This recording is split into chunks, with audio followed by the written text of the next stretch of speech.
Hello and welcome to Enchantment of Eternity's live discussion on A Night of the Seven Kingdoms as Season 1, Episode 5, In the Name of the Mother. Joined here by last minute fill-in because Don just told us he wouldn't be able to make it, so called up Alyssa. And Alyssa, thank you so much for filling in at the last second.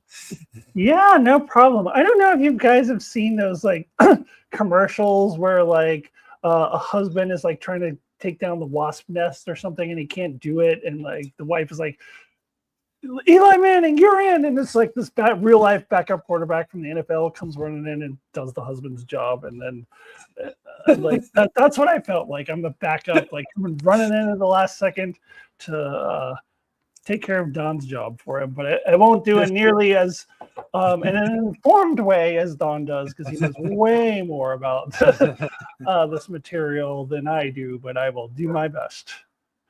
Yeah, I was tempted to go no pitch hitting for Don Willie, Alyssa Jean. All right, and as always, great to have him, Darin. Darin, thanks so much for joining. Oh yeah, thrilled to be in. Finally getting to some action. Well, I mean, it's probably all of the action. So no, I'm stoked to get in. I'm really curious to hear everyone's take on this one because, we were curious how this episode was going to go, and it did things I didn't expect. So, curious everyone's take. So, and also always glad Alyssa to join us. Always adds a great eye to things. Yeah, so the episode it went. I don't know. I think I really like this episode. For the most part, I have some quibbles with it. I just saw this title of the Screen Fresh video. I haven't had time to watch it. I'll watch it after we're done, where it says Best Game of Thrones episode ever, Best Game of Thrones episode ever, and I'm like, no, not even close. I was also going to bring this up as well. Oh, you were? yeah. Have you had time to watch the video? I watched some of it. I watched some of that video. And he has some interesting takes. He explains why he really likes the episode and what he thinks is really great about it. Which, to each their own. Yeah, I mean that's fair, but to say it's the greatest. Yeah, I saw that. I actually saw that thumbnail before I saw the episode, and then there was no way. And then I watched in the entire Game of Thrones franchise. I don't think this is the top 50. I mean, I don't even think. Yeah, it's the top 50. Yeah. But anyways. Well, maybe top 50, but not. I mean, House of the Dragon and 6 good seasons of Game of Thrones. Yeah. But I did like it. I did think it was a pretty powerful episode.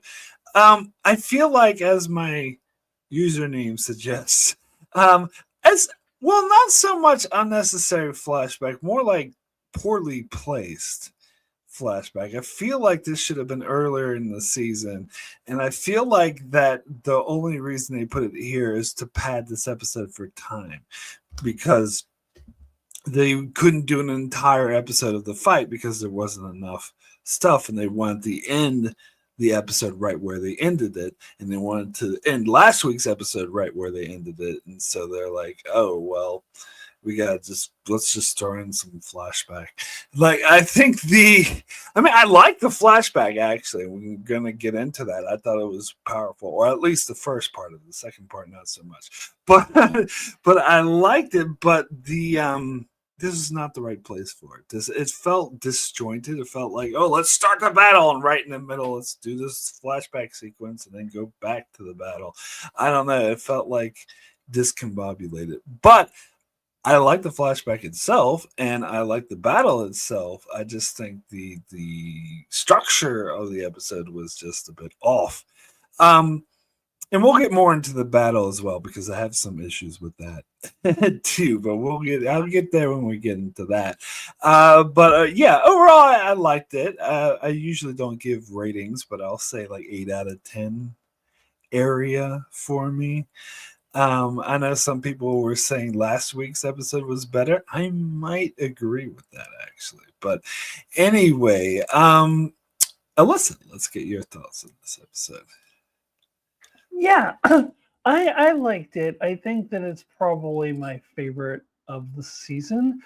Although that's not saying a whole lot because you guys haven't got to hear me talk about this, but this is my first time being on here. I do think the season has gotten better as it's gone on. The first two episodes were snoozers for me. Like, I just feel like you could have even easily consolidated that into one. And I've heard, Mark, you talk about this whole thing could have been a movie, and I don't disagree with that either. But at the very least, the first two could have been one episode.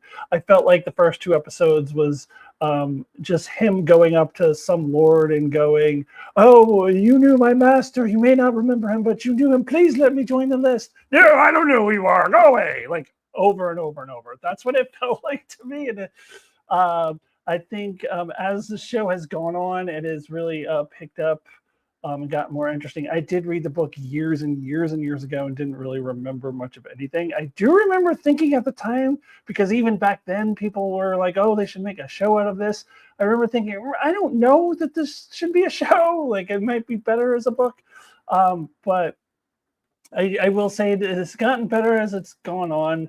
I do like one of the things that you mentioned, the Screen Crush video. One of the things that he does talk about in that video that I do agree with is that in previous Game of Thrones, we don't really get the point of view from the small folk very much. Certainly not the main character.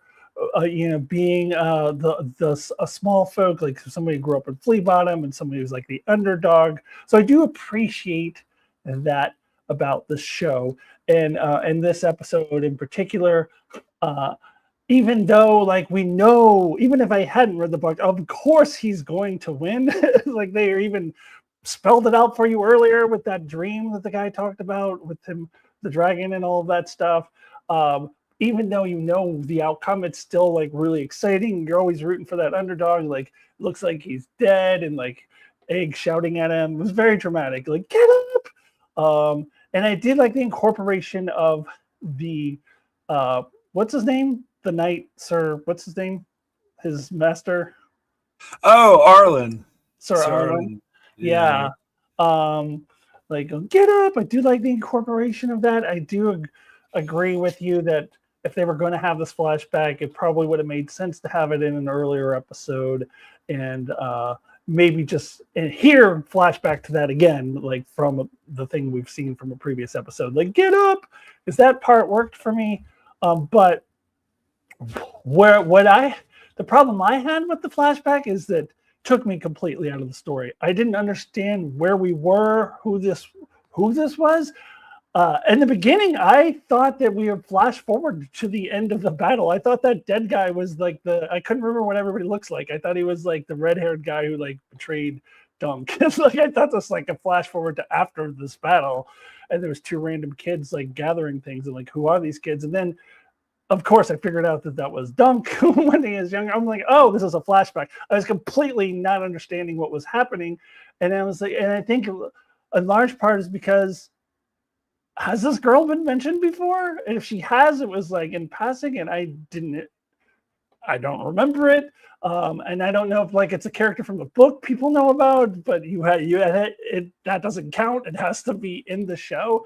And I didn't recall even so much as I had a childhood friend once who, and maybe I missed something. You can tell me if there's a line from a previous episode that I missed where this was even referenced at all. All I remember is him talking about Sir Arlen. Is that what it was? Sir Arlen Pennytree. Yeah, Sir Arlen Pennytree. Like, I remember him talking about him obsessively, like nonstop. That's all he talks about is that guy. I never once heard him even like have a passing mention of, oh, I had a friend when I was a kid who got killed, or anything that even like remotely hinted at it. So I'm like, who the fuck is this person? Why do I care about this person? It just comes completely out of the blue, like complete out of nowhere. So yeah, I kind of agree. Like, I'm not against the flashback in general, but it's poorly placed and poorly constructed. Like, I think needed more setup. If it was earlier in the year, then maybe we could have like had some more explanation of who this person was, because I am like, who the fuck is this girl? I have no idea. Like coming out, why should I care about this character? And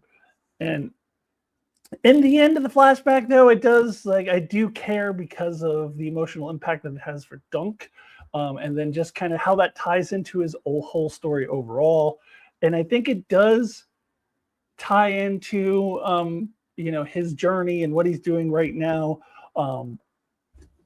But I completely agree that it was a little bit misplaced and a little bit off.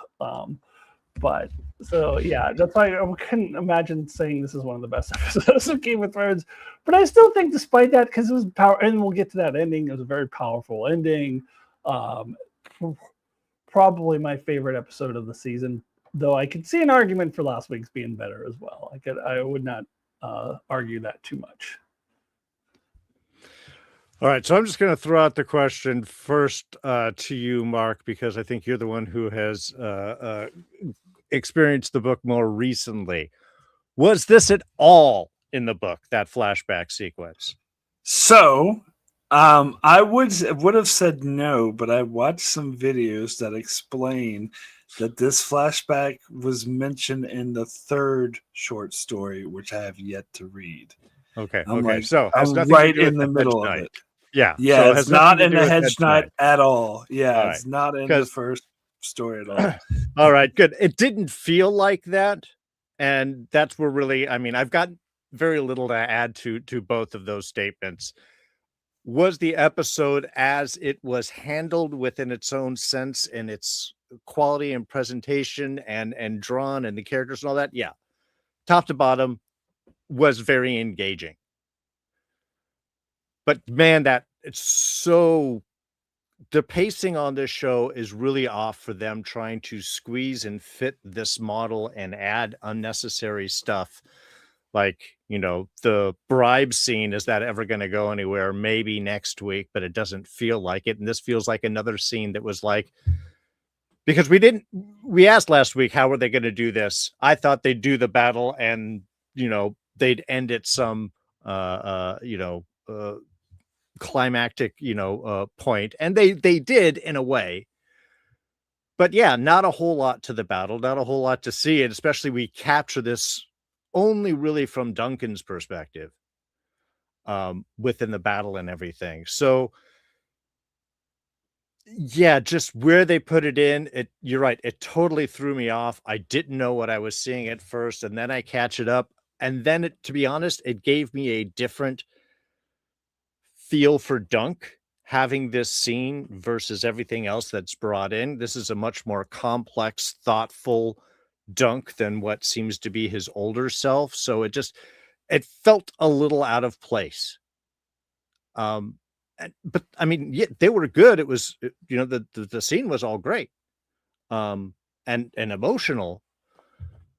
But to me, it kind of changed Dunk's story. And then once it starts off again, I honestly had to like readjust a second time to get back into the battle. And if the ment was to, hey, battles are crazy and to throw you off, then yeah, if the effect was to make me feel discombobulated and confused over these moments, job well done. But that's not how I felt to take that journey. And for me, again, it seemed like a filler because we don't have enough to fill up the rest of the episode. It was well done filler, but it felt very unnecessary and very poorly placed. Yeah, it feels like if they had paced the previous parts of the season better and maybe had fewer episodes, that like they could have mapped this story out a little bit better to where they could have done an episode that didn't require this flashback. I don't know. I agree there. Like I feel like the whole pacing all season has been off. Well, and I just don't think that it actually felt, outside of getting that get up moment towards the end, I don't really know how this was helpful at this point in the story. Yeah. What this illuminated for Dunk's character that we needed to see in this. So yeah, that's why I think that's, while it was again well done, I'm like, I don't see why we're hearing this part of the story right now. Get back to, he's in the middle of a battle, damn it. So Darin, you said before in other discussions we were on that this could have been like a two-part miniseries. I gotta now firmly disagree that this should have been, and could have been just a 2-hour movie.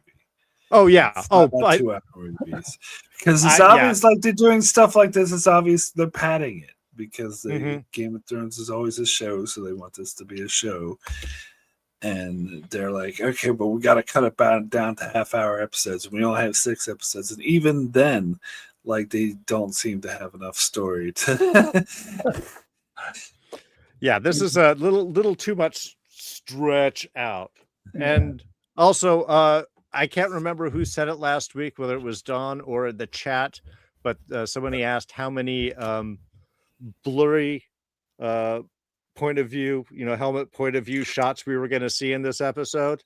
Oh, that was Brandon who mentioned it. Brandon, yeah. I totally thought of him in the beginning of this. I was like, oh, we've got a few already. Very nice. All right, so let's go ahead and jump into the episode. I think I've been talked out of this being my favorite episode of the season. I just don't think it's been a great season overall. Like, I think it's been mediocre. So I don't think there's been a great episode. So I don't think the story started until last week. Yeah. Yeah. Yeah. Last week may be my favorite now. Anyways, sorry. Go ahead. So yeah. Let's go ahead and jump into the episode. So the opening scene we get with them preparing for the battle by sevens of sevens, what do they call it? Trial by combat. Trial by 7, I think. Trial by 7? Okay, yeah, it's Trial by 7. Yeah.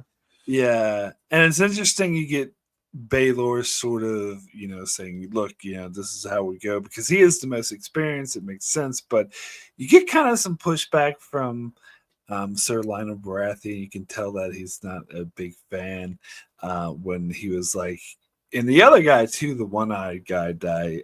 He was like, because he was like, oh, don't worry about the King's Guard. I'll charge towards them. They're not allowed to do any harm, so I'll be fine. And they're like, well, is that honorable?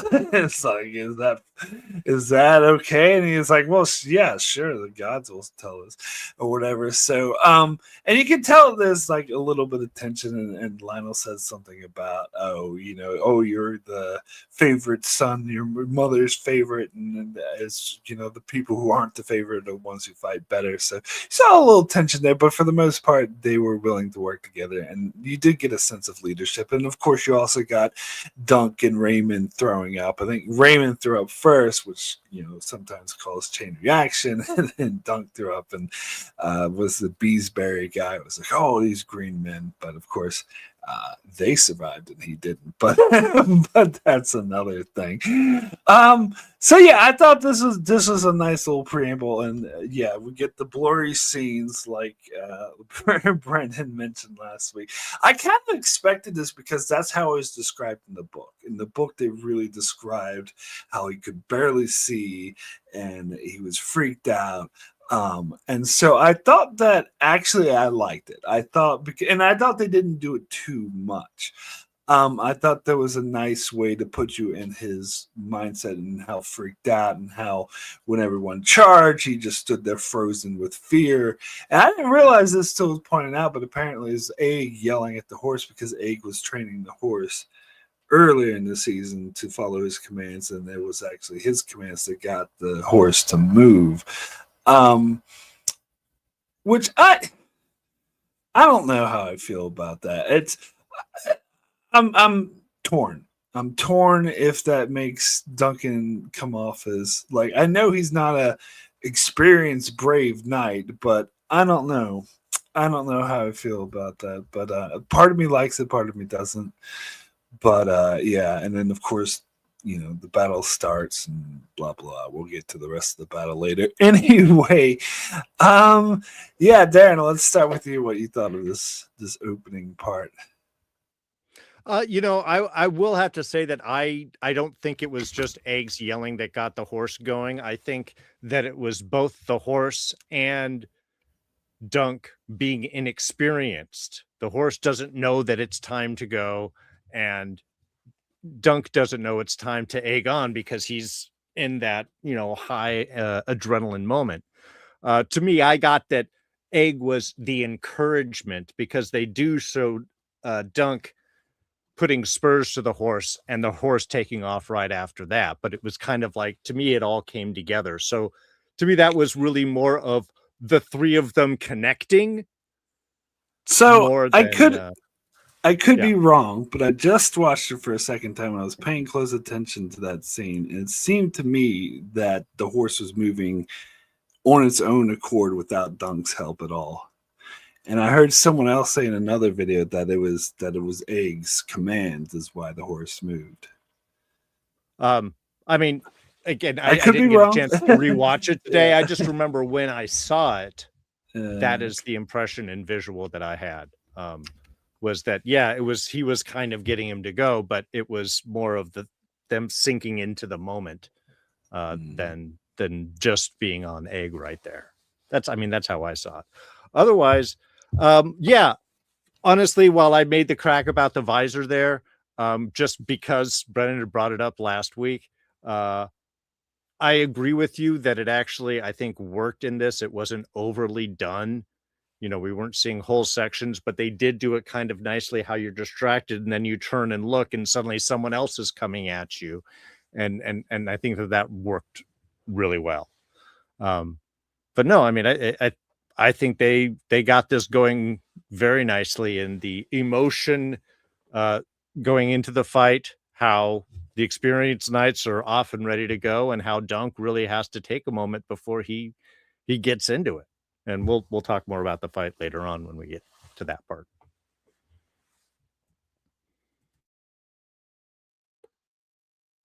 Yeah, I thought this was really good for setting up what is to come. I mean, again, this is the underdog story, and even though you know where this is going, and still to have a good underdog story like this, you really gotta really drive home that the odds are just astronomical, and that includes like even them bickering amongst each other, two guys vomiting, and just like they're not cohesive at all, and just and then you throw in Dunk, all the blurriness. I agree. I think that worked well here too. I have a little bit more of an issue with the way they kept cutting off the sound at the end of the episode, but we'll get there. But like here, I do think it was very effective, and just showing us like he doesn't belong here. Like he, and you guys talked about this last week, I believe, that in the show they seem to really be strongly implying he's not even really a knight. So he, I mean, very clearly is out of his league. He shouldn't be here, and it just looks like he has no chance in hell, which makes the ending. Well, not the ending, but the ending of this battle a little more satisfying. This is really well done. So yeah, I thought this was a good scene to kind of set that all up. Yeah, no, absolutely, totally agree. But then, right in the middle of the battle, we cut to these flashbacks. So I will say, I watched the trailers for this show maybe a bit too much, and I remember seeing a little bit of this flashback in the overall trailer for the whole season. And I remember, so I kept expecting to see this in earlier episodes. And I think in the trailer they mentioned Dunk, so they make it very clear that it was a young version of Dunk. So that's why I picked up on it right away. And then when I saw the trailer for this week's episode, they had that. I was like, oh, we're getting it this week. and so when I saw it, I was kind of expecting it because of that, because of the trailers gave it away. But I don't know if that maybe made it a little bit better for me, I guess. because I picked up right away what they were putting down. And no, they never ever mentioned this girl earlier in the show. It's just out of nowhere. I did want to read Rocker, what was it? Rockers slogans, Rutgers, Los Angeles. Rockers Los Angeles. Okay, there we go. Rockers Los Angeles 4184. Flashbacks were a bit long, but we do know why Show Dunk follows Arlen. Also, his mindset towards helping the innocent, e.g., Rafi's death, to helping Tonsil. And I do agree that I do think this fleshed out the character more. I thought that it was a very engaging story. I think you got the kid actors are really good. I think you got the chemistry from them right away. For me, I picked up that they were just good friends growing up in Flea Bottom, and I got her personality. I think she was well written, well acted, and then when she died, I thought that was very, very tragic, and helped informed Dunk's personality. And I guess in a way can relate to the present episode because it was more of a, not necessarily lord, but it was someone that, of more authority than him, someone in the city watch who was perpetrating this over him. So it just re-emphasized how he is, the little folk or small folk, and that he's kind of helpless, and also his anger towards those with more privilege. And yeah, I think it did help explain his mindset a lot, and I thought it was a very engaging story, and it was tragic, and I was, but poorly placed. Like it just putting it right in the middle of the battle. I think it was a poor decision. But anyway, Alyssa, we'll go to you next. Yeah, I'm just gonna elaborate on what you're saying. I think it is. There's a lot of good things about the flashback that really flesh out Dunk's character. So I don't think it's an unnecessary flashback. But I just absolutely agree with you that we could have gotten it in an earlier episode or somewhere else, not in the middle of the battle. Like you see him, he gets hit, knocked off his horse, and the screen goes to black, and then all of a sudden we're in this other place with other characters, and I'm like, I didn't watch the trailer, so I had no idea what was happening, and this girl, once I started, getting my bearings of where we are. Okay, this is young Dunk. This is obviously some friend of his that we've never heard of before. And once I started figuring it out, I was like, oh, this girl should be wearing an original series Star Trek red uniform because she's not around in the present day. So I know where this is going. Like this is pretty obvious to me. And it is powerful insofar as how it impacted Dunk, but I didn't care about this character. I didn't know who the fuck she was. Like I never heard anything about her. Like not even a passing mention that he even had a friend who died, or even had a friend at all when he was a kid, before he met Sir Arlen. Like not a word about that ever. So I just didn't have no connection to this random character who came out of nowhere. So I think not only having this flashback a little earlier, but maybe also first establishing who that character was before you even showed the flashback. If you want to pad time, that could have been something that they could have done, and put in maybe a little bit of that instead of like just repeating the same scene of him begging all these different lords and stuff over and over again. So I think there is value in the flashback. It just was, again, we just keep saying it over and over again, poorly placed and poorly constructed. I have to agree with you, Alyssa. When they did the blackout and then we just saw the horse laying in the night underneath, I thought I'm like, so now we're at the end of the battle. We don't even see the rest of the battle that happened, so I think that also kind of threw me off. Dunk really well ready to kill that guy. Oh, sorry, you're still alive. Just gonna have to suffocate you so I can take your stuff, which feels very different from the Dunk we know now. And I do have to agree, once I figured out what was going on, you could guess very quickly that Rafe was going to die and that this guard was going to be behind it, because she basically got herself killed. She kept poking the bear and the bear finally swiped at her. Tragic though it be, and of course, yeah, for Dunk, he loses his friend and then goes after Arlen because Arlen saves his life, and now he's like, I want to be a knight, I want to go it. That, and again, that was all good. We're just going to keep saying the thing. This was all very well done. This was all nice stuff. Just placement weird. Also showing Arlen like drunkenly singing in Dothraki was we're about to get to that. Yeah, okay, cool. But so yeah, it's a tragic loss, and it's obviously one of those important backstory bits. Yeah, not a good time to tell it though.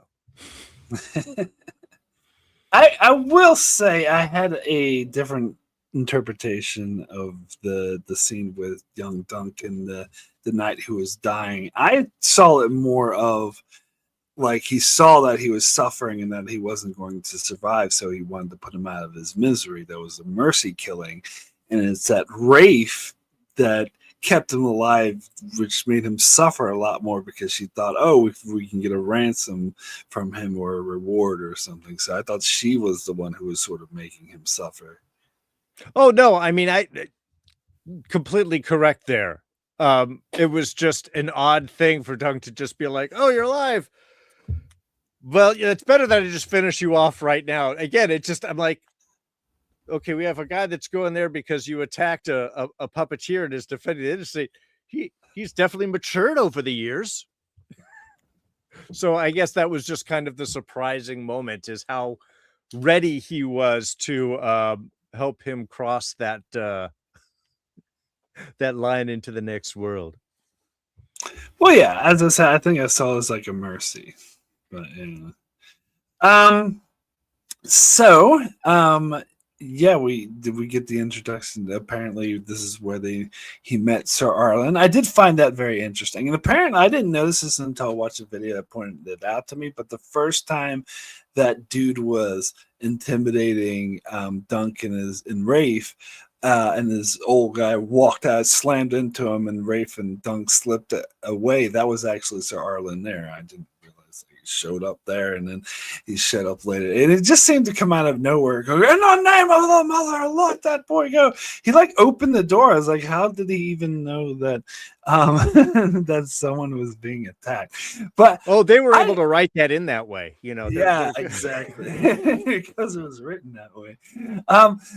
No, I did think it was a good scene, and I think this more than anything sort of helped establish the kind of person that Sir Arlen was, because right in the middle of the fight he throws up from being too drunk or whatever, but it also shows that he is willing to risk his life because of some lowly young boy being attacked, and he had nothing, he didn't know anything about it, anything. So it does show like a sense of nobility and sticking up for the little guy and doing the right thing, and you can see that sense is instilled into Dunk and present day. So I thought that was a sort of interesting way to portray, and we've gotten hints throughout the show that this guy's a drunkard and a bit of an ass, whatever, and smacks Dunk around, but he has his underlining like sense of nobility. So I like that.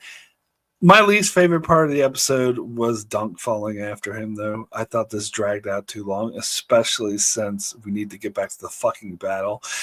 And so the whole time I'm like, all right, get like having him singing Dothraki, as you said, and Dunk following was like, okay, when are we gonna get to the point? Just get to the point where he meets up with Dunk and let's move along. Like, we get it. Dunk's following him. Like, we don't need to spend 4 or 5 minutes, however long it was, like watching him singing around and dancing. But so that was my main complaint about the episode. Anyway, Alyssa, we'll start with you on this.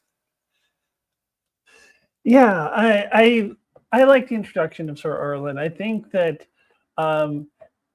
it explains to me like Dunk's loyalty to him. Like, now it makes sense to me, because previously it seems like he was basically verbally abusive to Dunk. Like, it didn't seem like he was a very nice guy at all. And like, what has he done to earn Dunk's undying devotion? And he saved him. He saved his life. And so when he was young, and so I can kind of now it kind of explains some things to me, like, and it gives a little more depth to their dynamic. But I 100% agree that scene dragged on for too long. I don't think I was even watching it. I didn't even catch it was singing Dothraki. I think it was like looking at my phone or like doing other things, like waiting for it to be over. Yeah, it was just completely unnecessary. Again, you're gonna put this flashback in the middle of the battle scene, and then it's just so poorly placed, and you're gonna have this drag on for 5 minutes of that. Yeah, it just could have been done a little bit better. But I did at least appreciate getting a little bit more history on like kind of the relationship between Dunk and Arlen and how that started. So that was good. Could have been in a different episode once again, but yeah. Yeah, I think it was at this point where I was like, is this going to be the rest of the episode? Is this flashback thing? And then we'll jump back to the present just before the end of the episode, and then have the rest of the fight next, in the final episode. Honestly, that's exactly what I was thinking at this point. But yeah, it does show why Dunk is devoted to him. Totally did not need to have the very long sequence. Completely agree with that. I did appreciate that. Yeah, even as a drunk and as a crazy person out sleeping underneath a tree, he's still trying to do the right thing. And I think that's what instills it into Dunk, is even this guy is still just a knight that's willing to risk his life for an innocent. And I think that was the kind of useful thing, but I kind of got that just out of him saving Dunk's life. We didn't need the whole long sequence. They could have really shortened that, but I know you want to have has he sacrificed? Does he show his real worth, his real dedication to being a knight? That's probably where they want it. Plus, they are able to get to the get up point at the end, which gives you your transition back in. Which, by the way, I was thankful that it didn't go on that long and we still got the rest of the fight into the episode. That kind of saved it, because otherwise I was like, oh, you've got to be kidding me. They're doing this for this now? No. But yeah. Yeah, and during the flashbacks, I was thinking, like, are we going to finally get like a coherent like sentence or conversation with Sir Arlen talking? And when they didn't, I'm like, oh, of course not. They seem that maybe this is a stylistic choice, but it's just random like shit of him saying random stuff. Nothing. We never get like a linear like actual like conversation or anything. It's just him like, in the name of the mother, and then him singing in Dothraki or whatnot, and then just saying get up, and they cut to the next scene. So yeah, I don't know. Not the biggest fan of that stylistic choice, but whatever. Yeah. Again, it's better elsewhere. And yes. So what I think this is piggybacking on what Alyssa said earlier, that if they had this flashback in an earlier episode And then for this episode, they could have the battle, they could have him fall down, and then they could cut back to the same flashback they showed earlier, just like a quick, like 2-second of Arlen like saying, "Get up," and then that causes him to get up. That would have the same effect of that transition without all the misplaced flashbacks. That's just, I really do think it's because they wanted to pad this episode, because they wanted to start this episode where they did and they wanted to end the episode where they did. They just wanted to pad it out. Could they not have padded the battle a little bit? Like maybe get other people's points of views, like draw the battle out a little bit longer, like show what else is happening in the battle besides just Dunk. To be honest, I kind of thought they were going to do that, but I really don't have much of any idea what was happening other than what was happening with Dunk. And I get the choice to do it Dunk's point of view because it is his show. He is the main character. But if you want to pad the episode out a little bit, that would have been another way to do it that I think I probably would have preferred, honestly. It was probably expensive to shoot the action with the horses, and how many days would that do versus some dialogue sequences? I don't know. I always think about budgets now. Does the show have a much lower budget than I guess I think so. Yeah. I mean, must have a way lower budget than the Game of Thrones shows. It's definitely what it seems like. Yeah. So yeah, you pretty much touched on my main issues with this battle sequences is that because I remember reading the book and seeing that was all from Dunk's perspective.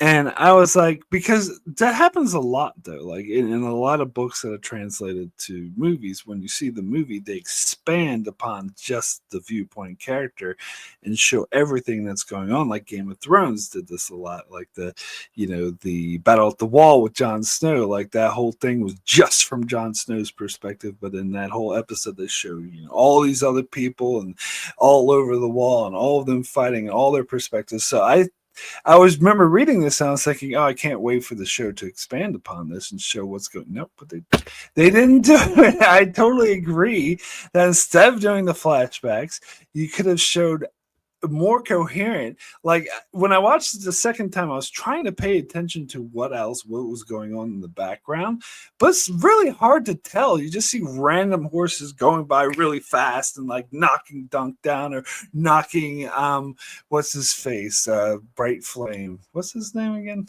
Forgetting everyone's name. See, now I'm thinking Arlen. No, it's like Aaron or something like that. Yeah. Wait, who is Darin? Who is Darin?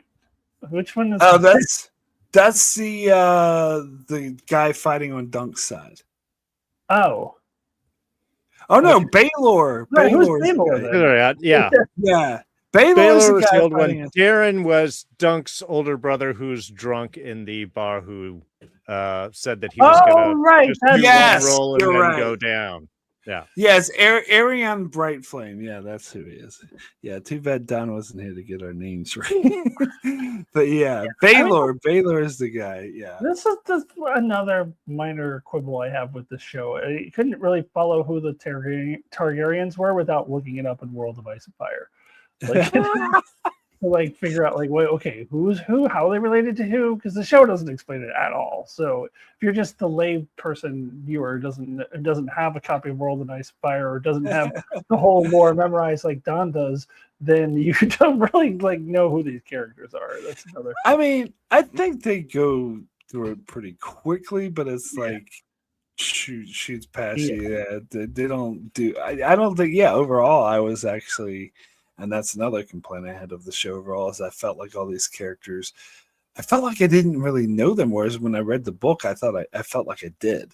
Yeah. All I was thinking is they feel very much like NPCs. These all very much feel like the secondary characters that Dunk's going in. We never really get that kind of same feel of knowledge. And you're right. They just throw smoke in the background and running horses in order to hide what's happening in the background. But we don't get to see any of these other characters we've been trying to connect with and what their fates are, which I thought was just, I don't know. Well, yeah, like So with Raymond, who they showed him throwing up, they showed that he just became a knight, and so I would have liked to see how he fared. How did he survive? How did he fare in battle?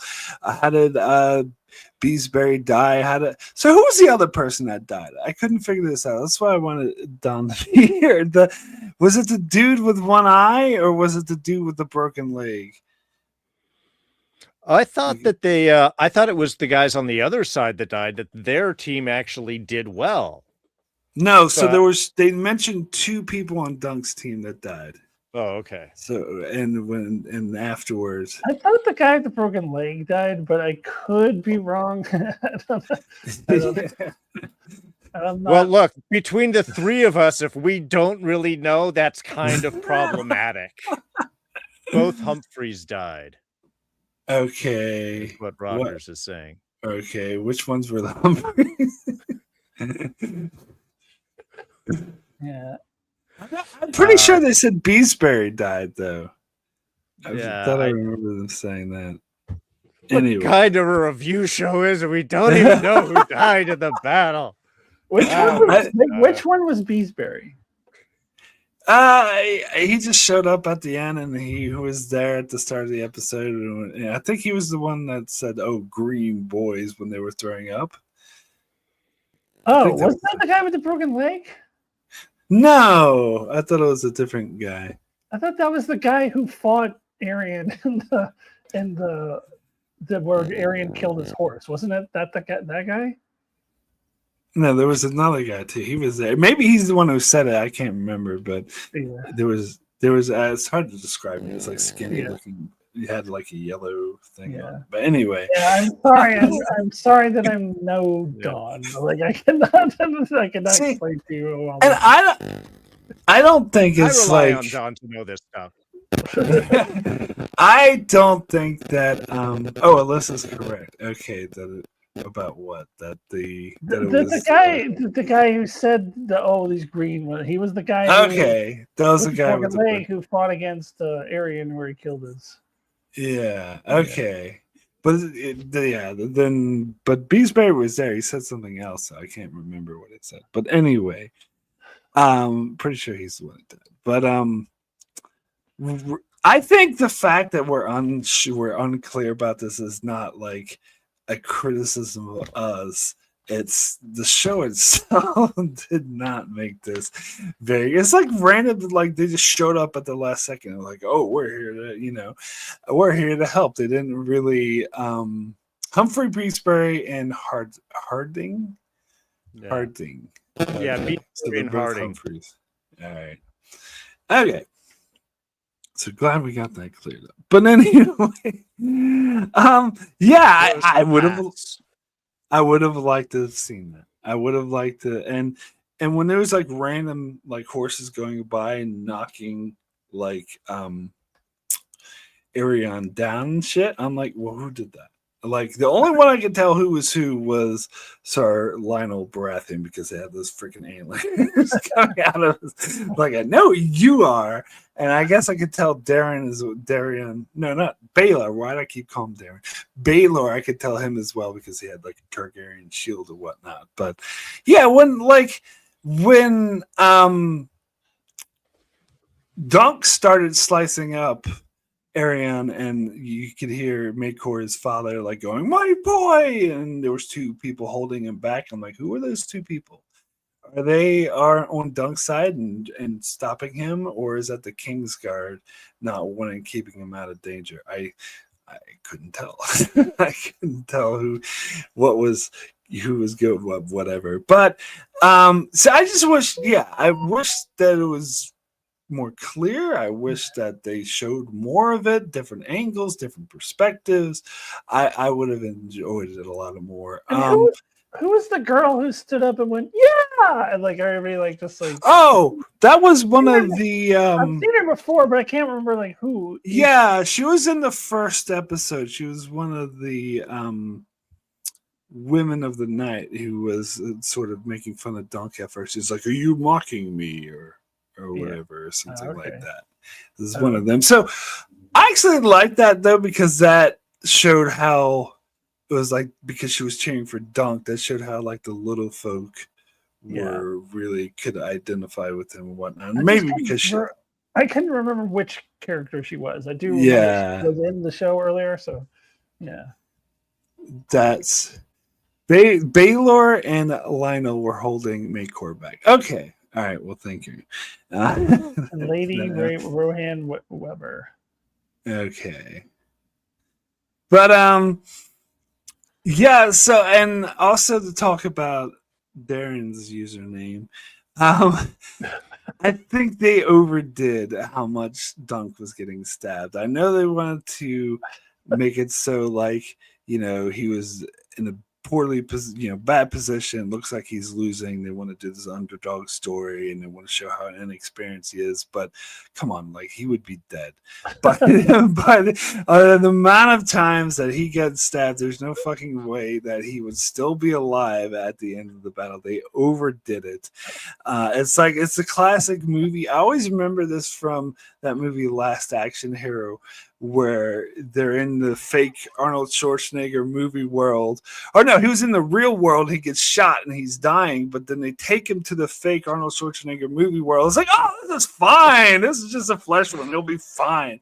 Like a commentary on how like people get shot or dying all the time in the movies, yet they live and they're perfectly fine when they should be dead.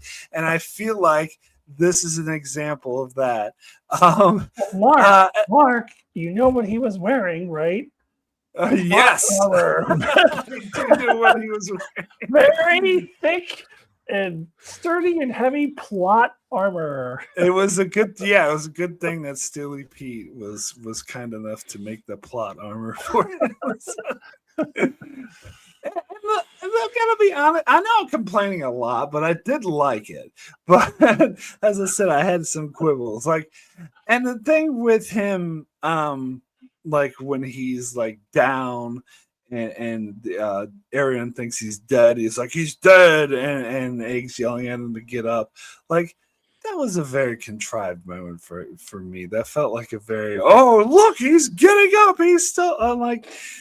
Yeah, I don't know, that was a bit, but what I did like about it though is that he did suck at like the actual jousting and it wasn't all that great with swordplay, but once he got down to his raw, like on top of him beating the shit, like that's his brawling days in Flea Bottom and coming back to him, and that's like the raw, and plus he's just a bigger guy, and this is how the book was written as well, and so I thought that was a really good way to portray it. That's how he won, with brute strength, even though he's like inexperienced as tournament fighter or whatever, and so I did enjoy that. I did like that. Ultimately, yeah,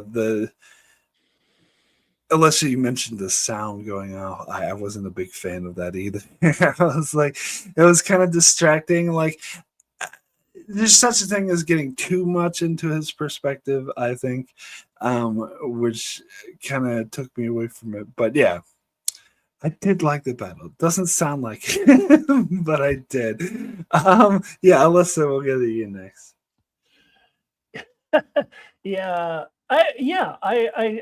I did overall like it.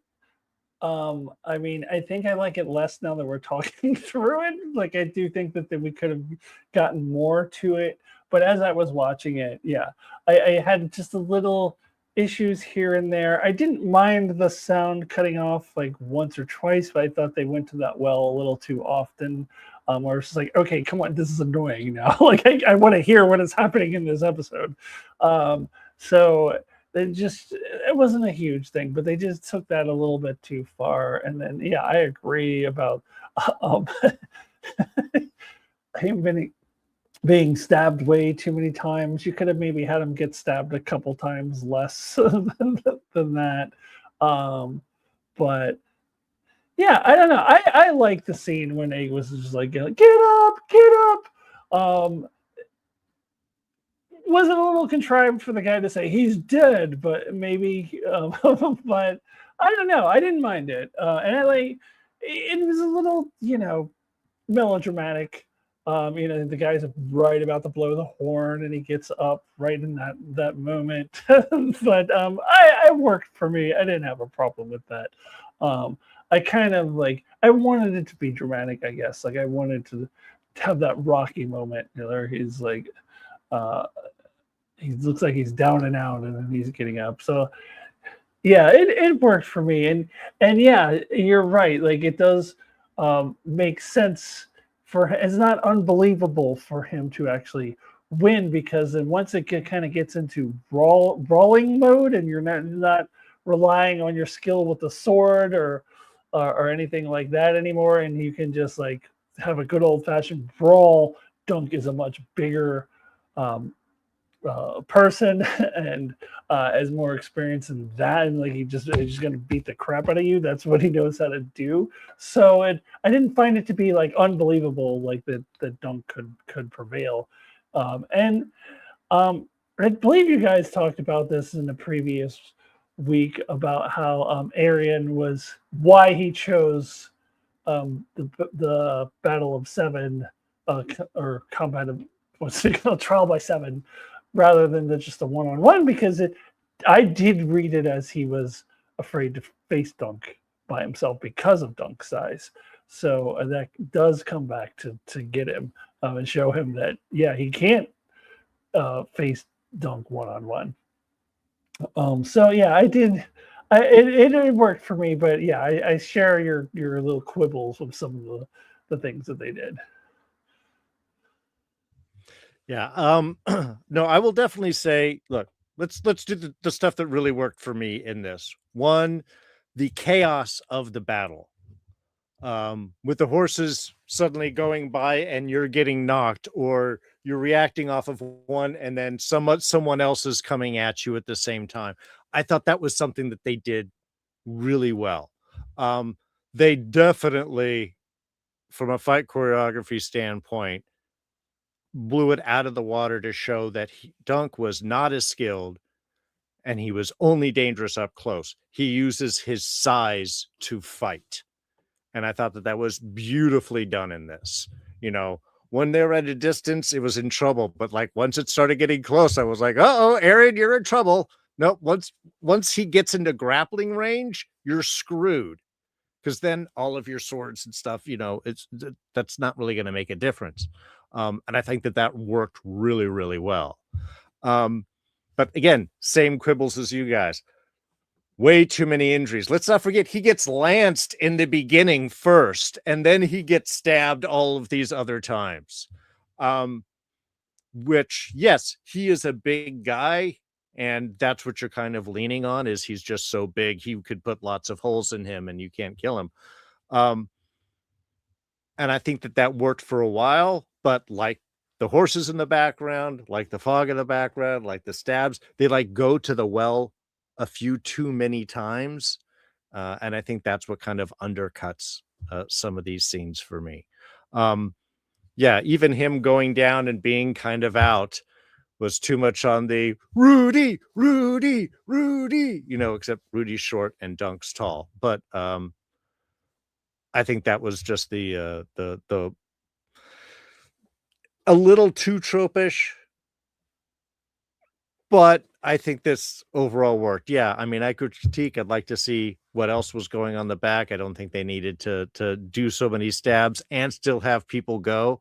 For me, it was the leg swipe that Dunk does to Arian at the end. Once he does that, I'm like, femoral artery, he's dead.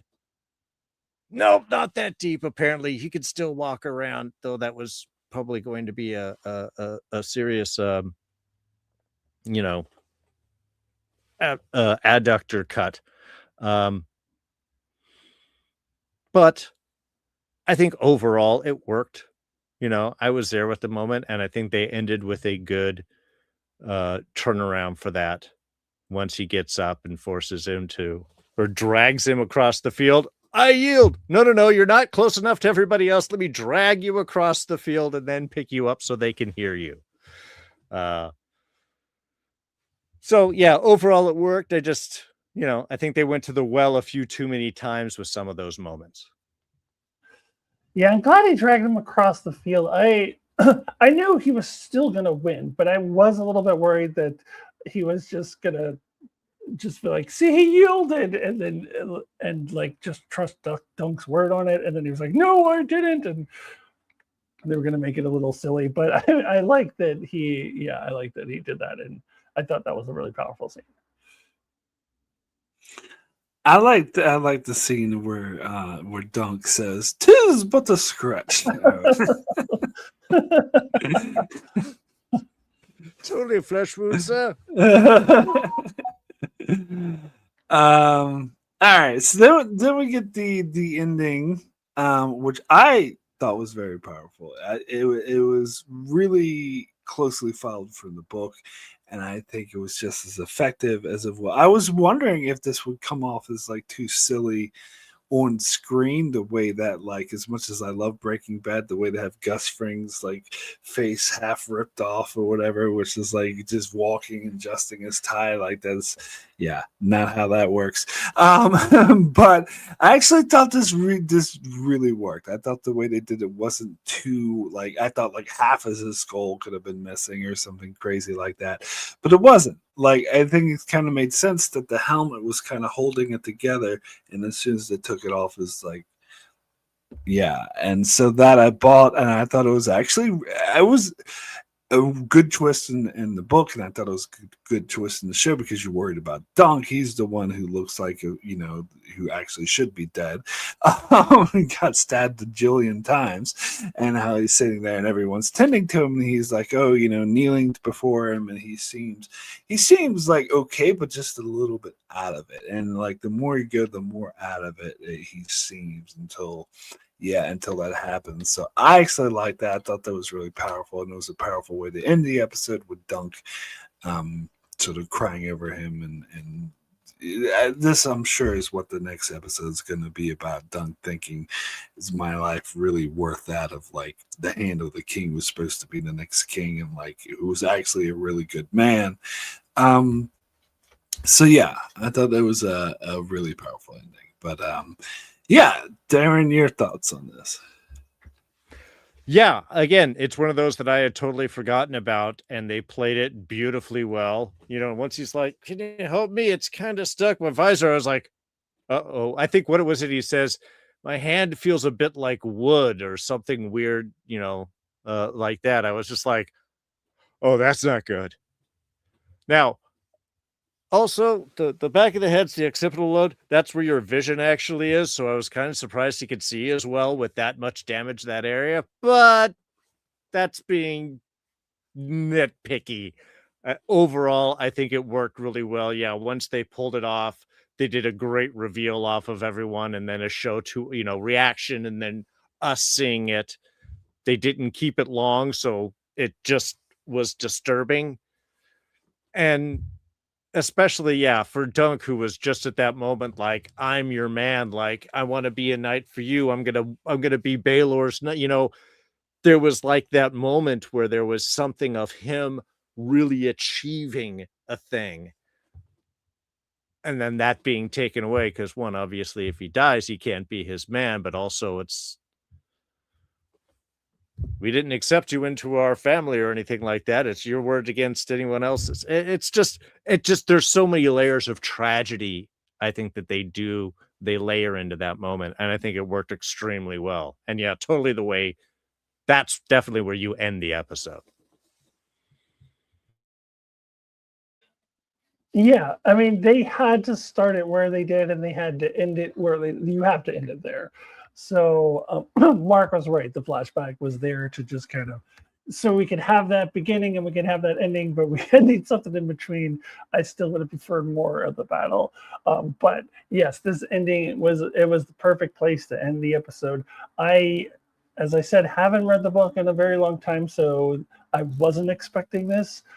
They really did a good job of making it seem like he's okay. Like, when he has his helmet on, he's just talking and like seems like everything's all right. And then when he takes the helmet off, it's like very shocking. And then it falls over, and Dunk is holding him in his arms, and then it cuts to the credits. I thought that was really a perfect way to end the episode. Very powerful way to end the episode.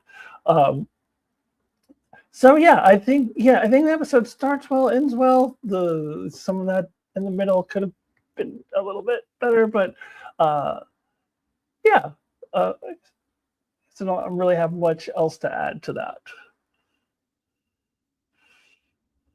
I think it's really interesting what Ruckus Los Angeles is saying in the chat, that some backstory that I wasn't aware of, that Baylor didn't bring any armor to Ashford Meadows. He was actually using his son Valar's armor, and which was too small for him, so that sort of allows for the head injury. Did not know that. That actually makes sense because he wasn't planning on fighting, but I don't remember that from the book, but maybe it was there.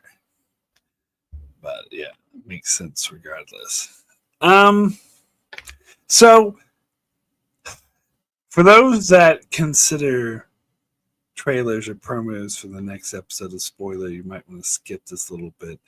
I'm not going to get in too much about the promo, only to say that because I just read the book, the part in the book that takes place after this scene is very short. There's not much at all. And I can tell from watching the promo for next week's episode that they're adding it a lot. A lot. Now, whether or not that's a good thing, I'll wait till next week to make that determination. But right now, I was like, it feels like more stretching. But I don't know. I don't know if you guys have anything to say about that. Yeah, I think this could have been a movie. Is pretty accurate that that they feel the need to stretch this out so much. You really could have fit this in a good like 2.5 hours if you really wanted to stretch it out. But we'll see. We'll see what they add in. Like how maybe it'll be interesting. So I won't judge it prematurely, but I do think that is an issue with the show overall. It's too much. This wasn't 6 episodes worth of material.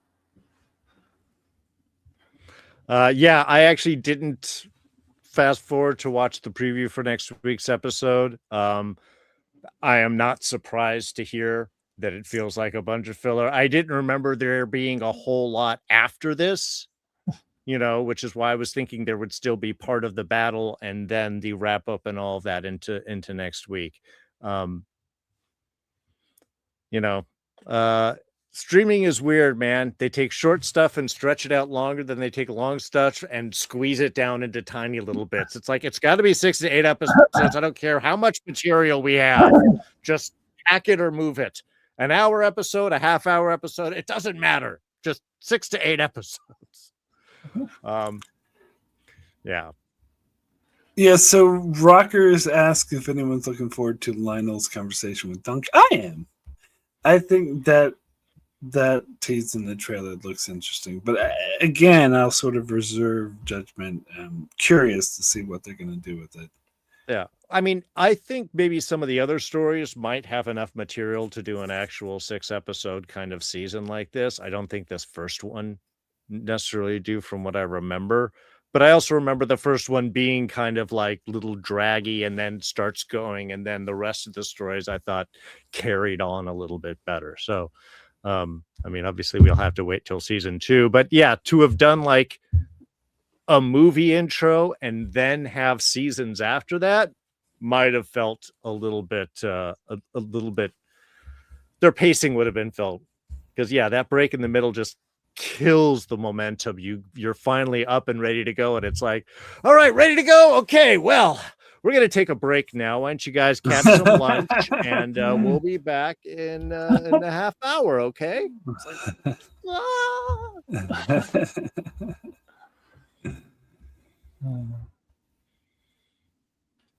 yeah. Anything else to add, Alyssa? Final thoughts on the episode?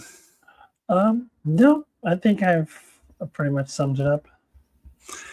All right, so we'll go ahead and end this discussion here. I want to thank everyone for joining us. Rockers and Brandon, thank you so much for joining us for the chat. And anyone watching in the archives, thanks so much for tuning in. And yeah, so I know you both don't have much going on at the moment, but do you want to just give a shout out to whatever? I'll start with you, Alyssa. Yeah, I don't have anything else going on now. You can go back and watch previous material that I've put on my channel, Alyssa Jean's Reviews. It's all still up there, where I've talked about House of the Dragon, Game of Thrones. Well, probably not Game of Thrones itself on this particular channel, but Star Trek, all kinds of other stuff. If you want to go back and watch some of my previous material, but the only thing I'm doing now is coming on and talking to Mark every once in a while, so you can see me right here. Excited about Mark and I doing a new monthly podcast that has nothing to do with any of this fictional stuff. It's real life political stuff. Our latest episode, which just dropped, is a topic dear and near to my heart. So obviously very relevant to me. So please go check that out. It's called What Is Going On With.